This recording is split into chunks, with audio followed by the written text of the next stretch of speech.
The St. Bartholomew's Day Massacre of 1572 stands as a grim testament to the depths of human conflict, where religious fervor and political machinations intertwine to unleash violence upon innocent lives. France, during the 16th century, was a tapestry of contradictions, woven with threads of faith, power, and ambition. The Protestant Reformation had ignited a fierce struggle for spiritual and political dominance, leading to a society where the lines between faith and power blurred dangerously. The Huguenots, a resilient group of French Protestants, found themselves at odds with the Catholic majority, particularly under the shadow of the influential Guise family, who were ardent supporters of the Catholic cause. In a bid to quell the rising tensions, an ambitious marriage was arranged between Margaret of Valois, a Catholic, and Henry of Navarre, a prominent Huguenot leader. This union, celebrated with much pomp in Paris on August 18, 1572, was intended to bridge the chasm between the two factions. However, it was a fragile peace built on a foundation of mistrust. The nuptials drew many Huguenot nobles to the city, a gathering that radical factions viewed as an opportunity to strike back against what they perceived as a Protestant encroachment.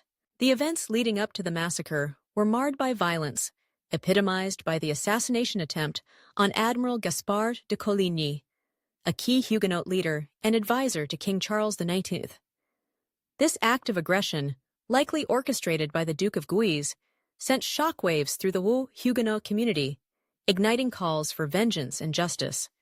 Yet, amidst this turmoil, Catherine de Medici, the Queen Mother, played a pivotal role in escalating the situation.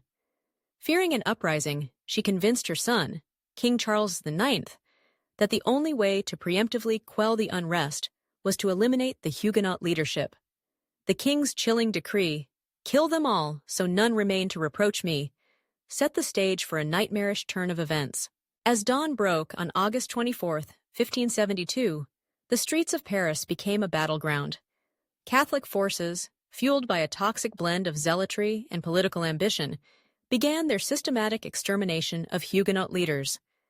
Admiral Coligny was brutally murdered, his lifeless body desecrated and discarded. The violence quickly spiraled out of control, with mobs unleashed upon the city, mercilessly slaughtering men, women, and children. The bloodshed was not confined to Paris.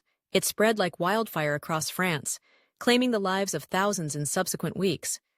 The death toll, estimated between 5,000 and 30,000, underscored the massacre's horrific scale and its place in the annals of religious violence.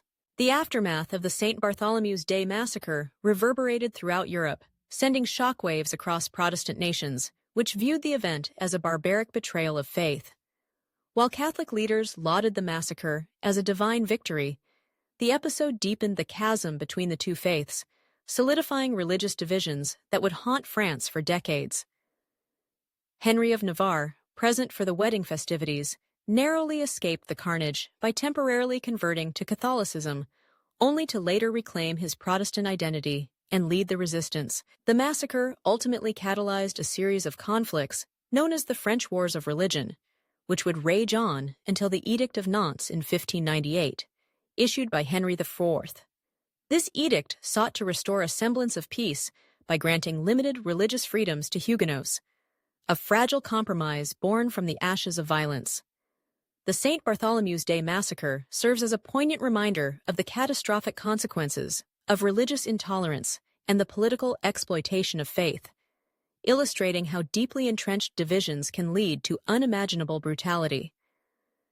It remains a stark symbol of the perils of allowing sectarian strife to dictate the course of history, echoing through time as a cautionary tale of the human capacity for both violence and resilience.